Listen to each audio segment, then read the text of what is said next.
1944 Finland. Second world war തീരുന്ന സമയം. എല്ലാ സൈനികരും സ്വന്തം രാജ്യങ്ങളിലേക്ക് തിരിച്ചു പോകുന്നു. അതിനാൽ നാസി സൈന്യത്തിനും ഫിൻലാൻഡ് വിട്ടു പോകുവാൻ നിർദ്ദേശം ലഭിക്കുന്നു. പക്ഷേ നാസി സൈനികർ പോകുന്ന വഴിയിലുള്ള എല്ലാം നശിപ്പിച്ചുകൊണ്ട് പിൻവാങ്ങുന്നു. അപ്പോഴാണ് ഫിൻലാൻഡിൻ്റെ ഉൾപ്രദേശത്ത് കോർപ്പി എന്ന ഫിന്നിഷ് കമാൻഡോയെ കാണിക്കുന്നത്. സ്വന്തം ജോലി ഉപേക്ഷിച്ച് ശാന്തമായ ജീവിതം നയിക്കുന്ന ഒരാൾ. യുദ്ധം അവസാനിച്ചതിന് ശേഷം തൻ്റെ പട്ടിയോടൊപ്പം ഒരു കുതിരയും കൂട്ടി കാടുകളിൽ കഴിയാൻ ഇഷ്ടപ്പെട്ടിരുന്ന ഒരാൾ. ഒരു ദിവസം കോർപ്പിക്ക് നദിയിൽ നിന്നും സ്വർണത്തിൻ്റെ ഒരു തരി കിട്ടുന്നു. അവിടെ തൊട്ടടുത്ത് തന്നെ സ്വർണത്തിൻ്റെ നിക്ഷേപമുണ്ടായിരിക്കുമെന്ന് കോർപ്പി കണക്ക് കൂട്ടുന്നു. അതിനായി അവൻ അവിടെ കുഴികൾ എടുത്ത് പരിശോധിക്കുന്നു. കുറച്ച് ദിവസത്തെ പ്രയത്നത്തിനു ശേഷം കോർപ്പി സ്വർണശേഖരം കണ്ടെത്തുന്നു. അവൻ്റെ കണ്ണുകൾ ഈറനണിയുന്നു. സ്വർണ്ണക്കട്ടകൾ എടുത്ത് കോർപ്പി ടെൻറ്റിൽ വയ്ക്കുന്നു. രാത്രി മൊത്തം അതിന് കാവലിരിക്കുന്നു, ആരും കട്ടുകൊണ്ടു പോകാതിരിക്കുവാനായി. അടുത്ത ദിവസം രാവിലെ സ്വർണ്ണക്കട്ടകൾ കുതിരപ്പുറത്താക്കി അവിടെ നിന്നും കോർപ്പി പോകുന്നു. കോർപ്പിയുടെ പട്ടിയും കൂടെ കൂടുന്നു. കുറച്ച് മണിക്കൂറുകൾ സഞ്ചരിച്ച് കഴിയുമ്പോൾ വഴിയിൽ ബ്രൂണോ എന്ന ജനറലിൻ്റെ കീഴിലുള്ള നാസി സൈനികരെ കാണുന്നു. ആ സൈന്യത്തിൻ്റെ അടുക്കൽ ഒരു ടാങ്കുമുണ്ട്. അവരുടെ ട്രക്കിൽ ഫിൻലാൻഡിൽ നിന്ന് പിടിച്ച സ്ത്രീകളും ഉണ്ടായിരുന്നു. അവരെ ലൈംഗിക ആവശ്യങ്ങൾക്കായി ഉപയോഗിക്കാൻ വേണ്ടിയായിരുന്നു. വൂൾഫ് എന്ന ഒരു സൈനികൻ ഒരു സ്ത്രീയെ ഉപയോഗിച്ചതിന് ശേഷം ബ്രൂണോയുടെ അടുത്തേക്ക് വരുന്നു. കോർപ്പിയെ കണ്ടപ്പോൾ ഷൂട്ട് ചെയ്യാനായി തൻ്റെ സ്നിപ്പർ എടുക്കുന്നു. നമ്മുടെ ഒരു ചെറിയ സൈന്യം പുറകിൽ നിന്ന് വരുന്നുണ്ട്, അവനെ അവർക്ക് വിട്ടേര് എന്ന് ബ്രൂണോ പറയുന്നു. കോർപ്പി മുന്നോട്ട് സഞ്ചരിക്കുന്നു. അവിടെ പലരെയും തൂക്കുകയറിൽ തൂക്കിയിട്ടിരിക്കുന്നത് അവൻ കാണുന്നു. നാസികൾ നാട്ടുകാരെ മുഴുവൻ കൊന്ന് അവിടെ നിന്നും പോകുകയാണ്. കുറച്ചു ദൂരം മുന്നോട്ട് പോകുമ്പോൾ 4 പേരടങ്ങുന്ന ഒരു ചെറിയ സൈന്യത്തിനെ അവൻ കാണുന്നു. അവർ കോർപ്പിയോട് കുതിരയിൽ നിന്ന് ഇറങ്ങാനായി നിർദ്ദേശിക്കുന്നു. എന്നിട്ട് കോർപ്പിയുടെ ബാഗ് ചെക്ക് ചെയ്യുന്നു. അതിൽ നിന്നും അവർക്ക് സ്വർണ്ണക്കട്ടകൾ കിട്ടുന്നു. അത് കൈക്കലാക്കാൻ അവർ തീരുമാനിക്കുന്നു. കോർപ്പിയോട് മുട്ടുകുത്തി നിൽക്കുവാനായി ആജ്ഞാപിക്കുന്നു. അപ്പോൾ കോർപ്പി തൻ്റെ നായയോട് പൊയ്ക്കൊള്ളാൻ ആജ്ഞയും കാണിക്കുന്നു. നായ നാസി സൈനികരുടെ വെടിയുണ്ടകളിൽ നിന്നും രക്ഷപ്പെട്ട് ഓടുന്നു. അതിനുശേഷം ഒരു നാസി സൈനികൻ കോർപ്പിയുടെ കുറുക്കിൽ തോക്ക് വയ്ക്കുന്നു. വെടിവെക്കുന്നതിന് തൊട്ട് മുമ്പ് തന്നെ കോർപ്പി തൻ്റെ കത്തിയെടുത്ത് ആ സൈനികൻ്റെ തലയുടെ ഇടതുവശത്തു കൂടി കയറ്റി വലതുവശത്തു കൂടി പുറത്തെടുക്കുന്നു. ആ സൈനികൻ തൽക്ഷണം മരിക്കുന്നു. പിന്നെ അവിടെ വലിയൊരു ഫൈറ്റ് നടക്കുകയാണ്. മറ്റൊരു സൈനികനെ കത്തികൊണ്ട് കുത്തിയും വെടിയുണ്ടകളെ വേറൊരു സൈനികൻ്റെ ശരീരം മറയാക്കിയും മറ്റൊരു സൈനികനെ ഹെൽമറ്റ് കൊണ്ട് അടിച്ചും കൊല്ലുന്നു.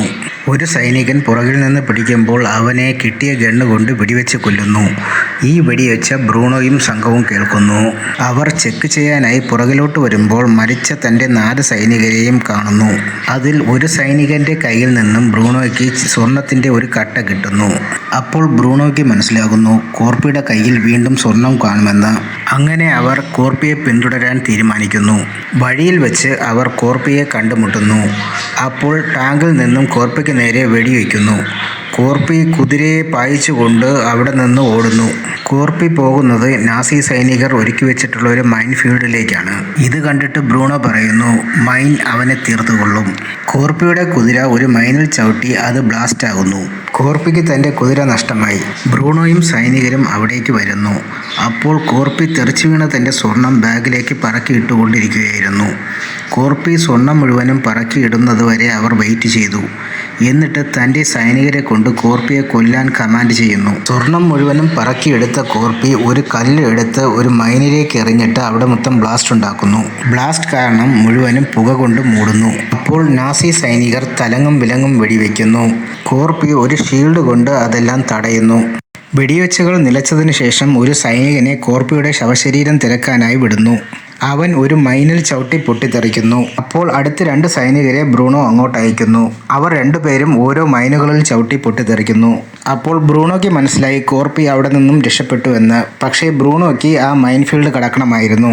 അപ്പോൾ അവർ പിടികൂടിയിരുന്ന 2 സ്ത്രീകളെ കയറുകൊണ്ട് കെട്ടിയിട്ട് മുന്നിലോട്ട് നടക്കാനായി പറയുന്നു. അവരുടെ പിറകെ ബ്രൂണോയും സംഘവും ആ മൈൻ ഫീൽഡ് കടക്കുന്നു. പോകുന്ന വഴി മൈൻഫീൽഡിൽ നിന്നും കോർപ്പിയുടെ ഒരു ടാഗ് കിട്ടുന്നു. ടാഗിലെ ഇൻഫർമേഷൻ വെച്ച് റേഡിയോയിലൂടെ കൺട്രോൾ സെൻറ്ററിലേക്ക് വിവരം കൈമാറുമ്പോൾ അവർ ചോദിക്കുന്നു, ആ ആളുടെ പേര് കോർപ്പി എന്നാണ്. അയാളെ കണ്ടിട്ട് നീ ഇപ്പോഴും ജീവനോടുകൂടി ഇരിക്കുന്നുണ്ടോ? കോർപ്പി സെക്കൻഡ് വേൾഡ് വാറിലെ ഏറ്റവും ഭീകരനായ ഒരു കമാൻഡോയാണ്. അവനെ പിന്തുടരുന്നത് നിർത്തൂ എന്ന് കൺട്രോൾ സെന്ററിൽ നിന്നും നിർദ്ദേശം ലഭിക്കുന്നു. റഷ്യൻ സൈനികർ കോർപ്പിയുടെ ഫാമിലിയെ മുഴുവനും കൊന്നു. അതിനുശേഷമാണ് കോർപ്പി ഭീകരനായത്. കോർപ്പിയുടെ ഓഫീസർമാർ വിചാരിച്ചാലും കോർപ്പിയെ കൺട്രോൾ ചെയ്യാൻ കഴിയത്തില്ല. റഷ്യൻ സൈനികരെ കൊല്ലാനായി അവനെ കാട്ടിലേക്ക് പറഞ്ഞയച്ചു. അതിനുശേഷം 300ഓളം റഷ്യൻ സൈനികരെ അവൻ കൊന്നു തള്ളിയിട്ടുണ്ട്. കോർപ്പിയെ കൊല്ലുക എന്നുള്ളത് അസാധ്യമാണ്. ഇത് കേട്ടിട്ടും കോർപ്പിയെ പിന്തുടരാൻ തന്നെ ബ്രൂണോ തീരുമാനിക്കുന്നു. കാരണം എന്തെന്നാൽ യുദ്ധം തോറ്റതുകൊണ്ട് നാസി സൈനികർക്ക് ശിക്ഷ ലഭിക്കുന്നതാണ്. സ്വർണം കൈക്കലാക്കിക്കൊണ്ട് ആ ശിക്ഷയിൽ നിന്നും രക്ഷപ്പെടുകയായിരുന്നു ബ്രൂണോയുടെ പ്ലാൻ. ഇതേ സമയം കോർപ്പി ഒരു ട്രക്കിന്റെ പിന്നിൽ ഒളിച്ചിട്ട് തന്റെ മുറിവിലെ വെടിയുണ്ടകൾ എടുക്കുകയായിരുന്നു. ആ സമയം അവന്റെ പട്ടി അവിടെ വന്ന് ദൂരെ നിന്നും കോർപ്പിയെ നോക്കുന്നു. അങ്ങനെ കോർപ്പി അവിടെ കിടന്ന് മയങ്ങുന്നു. കുറച്ചു കഴിഞ്ഞ് നാസി സൈനികരുടെ വണ്ടിയുടെ ശബ്ദം കേൾക്കുന്നു. അവർ കോർപ്പിയെ തിരഞ്ഞു വരുന്നുണ്ടായിരുന്നു. തിരയാനായി നായകളെയും കൂടെ കൂട്ടിയിരുന്നു. ഇത് കണ്ട് കോർപ്പി പെട്ടെന്ന് ട്രക്കിനടിയിലേക്ക് ഒളിക്കുന്നു. എന്നിട്ട് ആ ട്രക്കിലെ ഫ്യൂവൽ ടാങ്ക് പൊട്ടിച്ച് ഫ്യൂവൽ മൊത്തവും ശരീരത്തിലാക്കുന്നു. പട്ടികൾ മണം പിടിക്കാതിരിക്കാൻ വേണ്ടിയായിരുന്നു ഇത്. നാസി സൈനികർ ട്രക്കിനടുത്തെത്തുമ്പോൾ അവൻ ട്രക്കിനടിയിൽ നിന്നും എണീറ്റ് ഓടുന്നു. ഓടുന്ന കോർപ്പിയെ നാസി സൈനികർ വെടിവെക്കുന്നു. അവന്റെ കാലിന് പരിക്കേൽക്കുന്നു. എങ്കിലും കോർപ്പി അവിടെ നിന്നും ഓടുന്നു. അപ്പോൾ ബ്രൂണോ കോർപ്പിയുടെ അടുത്തേക്ക് ഒരു പട്ടിയെ തുറന്നു വിടുന്നു. അടുത്തു വന്ന പട്ടിയെ പേടിപ്പിക്കാനായി കോർപ്പി തന്റെ ശരീരത്തിൽ തീ പടർത്തുന്നു. എന്നിട്ട് അടുത്തുള്ള നദിയിലേക്ക് എടുത്ത് ചാടുന്നു. ബ്രൂണോയുടെ സൈനികർ തലങ്ങും വിലങ്ങും വെടിവെക്കുന്നു. അവൻ പുറത്തു വരുന്നതിനായി ബ്രൂണോ വെയിറ്റ് ചെയ്യുന്നു. കുറെ സമയം വെയിറ്റ് ചെയ്തതിനു ശേഷം കോർപ്പി വെള്ളത്തിന് മുകളിലേക്ക് പൊങ്ങി വരുന്നു. അപ്പോൾ സൈനികർ വീണ്ടും നിറയൊഴിക്കുന്നു. അപ്പോൾ കോർപ്പി വീണ്ടും വെള്ളത്തിനടിയിലേക്ക് ഊളിയിടുന്നു. നദിയുടെ നടുക്കായി രക്തം പരക്കുന്നു. കോർപ്പി മരിച്ചു എന്ന് മനസ്സിലാക്കിയ ബ്രൂണോ കുറച്ച് സൈനികരെ വെള്ളത്തിലേക്ക് സ്വർണ്ണക്കട്ട എടുക്കാനായി വിടുന്നു. അതിൽ നിന്ന് ഒരു സൈനികൻ നദിയിലേക്ക് ചാടുന്നു. കോർപ്പി അവനെ കത്തി കൊണ്ട് കഴുത്തറുത്ത് കൊല്ലുന്നു. വെള്ളത്തിന് മുകളിൽ ചോരപ്പാടുകൾ വീണ്ടും പരക്കുന്നു. ഇത് കണ്ട് രണ്ടാമത്തെ സൈനികനെ വെള്ളത്തിലേക്ക് ചാടുവാനായി ബ്രൂണോ പറയുന്നു. അതിനുശേഷവും വെള്ളത്തിൽ ബ്ലഡ് പരക്കുന്നു. ഇത് കണ്ടതും മൂന്നാമത്തെ സൈനികൻ പേടിച്ച് മറുകരയിലേക്ക് പോകുന്നു. കോർപ്പിയും ആ വള്ളത്തിനോടൊപ്പം നീങ്ങുന്നു. ഇത് കണ്ടതും ദേഷ്യത്തിൽ വൂൾഫ് ആ സൈനികനെ വെടിവെച്ച് കൊല്ലുന്നു. അപ്പോൾ കോർപ്പി നദിയിൽ നിന്നും പുറത്തേക്ക് വരുന്നു. കോർപ്പിയെ നാസി സൈനികർ ഫയർ ചെയ്യുന്നു. മൂന്നാമത്തെ സൈനികന്റെ മൃതദേഹം പുറകിൽ തൂക്കിയിട്ട് കോർപ്പി അവിടെ നിന്നും രക്ഷപ്പെടുന്നു. കോർപ്പിയുടെ പട്ടി നദിക്കരയിൽ വന്ന് കോർപ്പിയുടെ അടുത്തേക്ക് പോകാൻ പറ്റാതെ നോക്കി നിൽക്കുന്നു. കോർപ്പിയുടെ പട്ടിയെ കണ്ട ബ്രൂണോ കോർപ്പിയെ പിടിക്കാനായി അടുത്ത പദ്ധതി ആസൂത്രണം ചെയ്യുന്നു. കോർപ്പി കുറെ സഞ്ചരിച്ച് നാസികൾ തകർത്ത ഒരു ഗ്രാമത്തിലെത്തിച്ചേരുന്നു. അവൻ അവിടെ ഒരു ഗ്യാസ് സ്റ്റേഷനിൽ വിശ്രമിക്കുന്നു. പതുക്കെ കോർപ്പി മയക്കത്തിലേക്ക് വീഴുന്നു. കുറച്ചു കഴിഞ്ഞ് കോർപ്പിക്ക് തൻ്റെ നായയുടെ കുര കേൾക്കാൻ പറ്റുന്നു. പതുക്കെ അവൻ അതിൻ്റെ അടുത്തേക്ക് പോകുന്നു. ആ നായയുടെ പുറത്ത് ഡൈനമൈറ്റ് കെട്ടിവെച്ചിട്ടുണ്ടായിരുന്നു. കോർപ്പി ആ ഡൈനമൈറ്റ് എടുത്ത് കളയുന്നതും അവന് പരിക്ക് പറ്റുന്നു. കോർപ്പിക്ക് ബോധം വരുമ്പോൾ അവൻ്റെ മുന്നിൽ ബ്രൂണോ നിൽക്കുന്നതാണ് കാണുന്നത്. കോർപ്പിയുടെ കയ്യിൽ നിന്നും ബ്രൂണോ സ്വർണം സ്വന്തമാക്കുന്നു. എന്നിട്ട് കോർപ്പിയെ തൂക്കിക്കൊല്ലുന്നു. കോർപ്പിയുടെ പോക്കറ്റിൽ സ്വർണത്തിന്റെ ഒരു ചെറിയ കഷ്ണം വെച്ചു കൊടുക്കുന്നു. കോർപ്പി മരിക്കുന്നില്ല. അവൻ തൂക്കിൽ നിന്നും രക്ഷപ്പെടാനായി ഒരു ആണിയിൽ ചവിട്ടി നിൽക്കുന്നു. രണ്ടാമത്തെ കാലും അവൻ ആ ആണിയിൽ ചവിട്ടി നിൽക്കുന്നു. അവന്റെ കാലുകൾക്ക് നന്നായി വേദനിക്കുന്നുണ്ടായിരുന്നു. രാവിലെ ആകുമ്പോൾ ആ ഗ്യാസ് സ്റ്റേഷന്റെ അടുത്ത് ഒരു പ്ലെയിൻ ലാൻഡ് ചെയ്യുന്നു. ആ പ്ലെയിനിന്റെ കാറ്റിൽ കോർപ്പിയുടെ കുരുക്ക് പൊട്ടുന്നു. ആ പ്ലെയിനിൽ നിന്നും 2 പൈലറ്റുമാർ പുറത്തേക്ക് വരുന്നു. അവർ ഫ്യൂവലിനു വേണ്ടി ഗ്യാസ് സ്റ്റേഷനിൽ തിരയുന്നു. അപ്പോൾ അവർ കോർപ്പിയെയും കോർപ്പിയുടെ പട്ടിയെയും കാണുന്നു. അതിലെ ഒരു നാസി പൈലറ്റ് മറ്റേ പൈലറ്റിനോട് കോർപ്പിയെ വെടിവെച്ച് കൊല്ലാനായി പറയുന്നു. കോർപ്പി ആ പൈലറ്റിനെ കാലുകൊണ്ട് ചവിട്ടി തള്ളിയിടുന്നു. അവൻ്റെ തല കല്ലിടിച്ച് അവൻ്റെ ബോധം നഷ്ടപ്പെടുന്നു. രണ്ടാമത്തെ പൈലറ്റ് അവിടേക്ക് വരുന്നതും കോർപ്പി അവനെ പുറകിൽ നിന്നും അടിച്ചു കൊല്ലുന്നു. പ്രതീക്ഷ നഷ്ടപ്പെട്ട് കോർപ്പി അവിടെ ഇരിക്കുമ്പോൾ ആദ്യം ബോധം കെട്ട് കിടന്ന പൈലറ്റിന് ബോധം വരുന്നു. കോർപ്പി പ്ലെയിൻ ഉപയോഗിച്ചുകൊണ്ട് ബ്രൂണോയുടെ അടുത്തെത്താൻ പദ്ധതിയിടുന്നു. അതിനു മുൻപ് മുറിവുകളും മുറിവിനകത്തുള്ള ബുള്ളറ്റും മെറ്റൽ കഷ്ണങ്ങളും എടുത്തു മാറ്റിയതിനു ശേഷം ഇവിടം തീ കൊണ്ട് ബേൺ ചെയ്യിക്കുന്നു. ഇത് കണ്ട് ആ പൈലറ്റ് ഭയചകിതനാകുന്നു. കോർപ്പി പ്ലെയിനിൽ ബ്രൂണോയെ തിരക്കി ഇറങ്ങുന്നു. മറുഭാഗത്ത് നാസി സൈനികർ ഒരു ക്രാഷായ പ്ലെയിനിനെ കണ്ടെത്തുന്നു. വൂൾഫ് ആ പ്ലെയിനിലേക്ക് ചെന്ന് നോക്കുന്നു. അപ്പോൾ പൈലറ്റ് മരിച്ചതായി അവനും ബോധ്യപ്പെടുന്നു. പൈലറ്റിന്റെ കഴുത്തിൽ കോർപ്പിയെ തൂക്കിക്കൊല്ലാനായി ഉപയോഗിച്ച കയർ അവൻ കാണുന്നു. അപ്പോൾ കോർപ്പി തിരിച്ചു വന്നിട്ടുണ്ട് എന്ന് അവർക്ക് മനസ്സിലാകുന്നു. ബ്രൂണോയും സൈനികരും അവിടെ നിന്ന് രക്ഷപ്പെടുന്നു. ഫിന്നിഷ് സ്ത്രീകളിരിക്കുന്ന ട്രക്കിലിരുന്ന് 2 സൈനികർ കോർപ്പിയെക്കുറിച്ച് ചർച്ച ചെയ്യുന്നു. അവരുടെ സംഭാഷണം കേട്ട് ഐനോ എന്ന യുവതി ചിരിക്കുന്നു. എന്നിട്ട് അവൾ പറയുന്നു, കുറെ റഷ്യൻ സൈനികർ കോർപ്പിയെ കൊല്ലാനായി നോക്കിയിട്ട് നടന്നിട്ടില്ല. എങ്ങനെയെങ്കിലും അവൻ രക്ഷപ്പെടും. എന്നിട്ട് ശത്രുക്കളെ തിരഞ്ഞു പിടിച്ച് കൊല്ലും. കോർപ്പിയെ ഫിൻലൻഡുകാർ സിസു എന്നാണ് വിളിക്കുന്നത്. സിസു എന്നാൽ ധീരൻ എന്നാണ് അർത്ഥം. അവൻ ഒരിക്കലും തോൽവി സമ്മതിക്കത്തില്ല. ഇനി ഈ നാസി സൈനികരെല്ലാം കോർപ്പിയുടെ കൈയാൽ കൊല്ലപ്പെടുമെന്ന് വിചാരിച്ച് ഐനോ ചിരിക്കുന്നു. അപ്പോൾ ട്രക്കിന് പുറത്തു നിന്ന് ആരോ ഒരു സൈനികനെ ആക്രമിക്കുന്നു.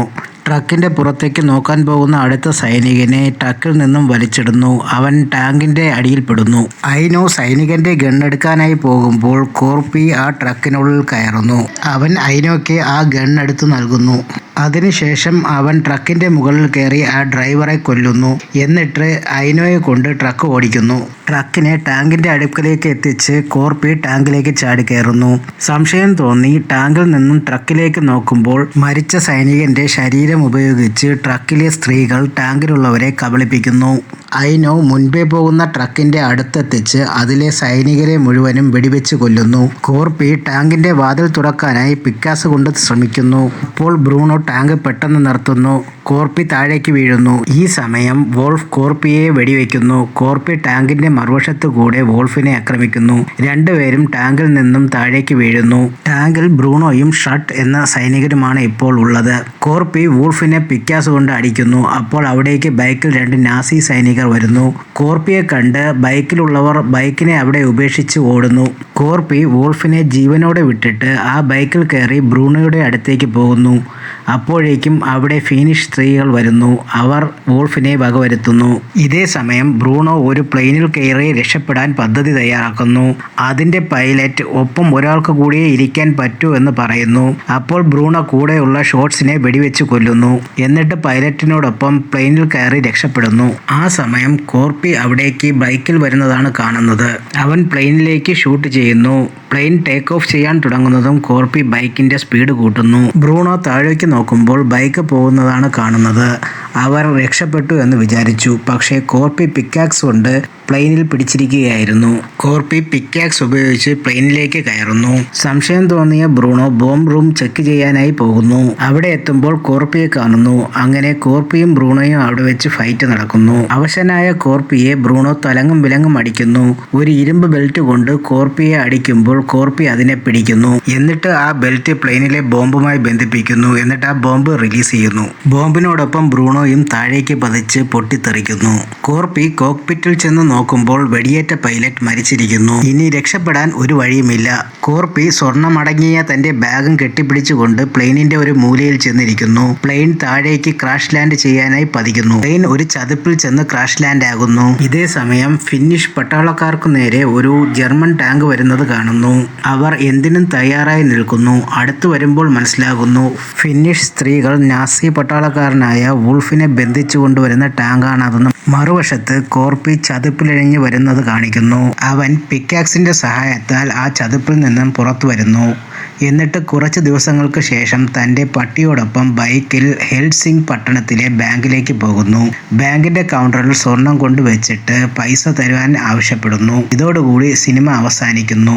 സുഹൃത്തുക്കളെ, ഈ ചാനൽ സബ്സ്ക്രൈബ് ചെയ്തതിന് നന്ദി.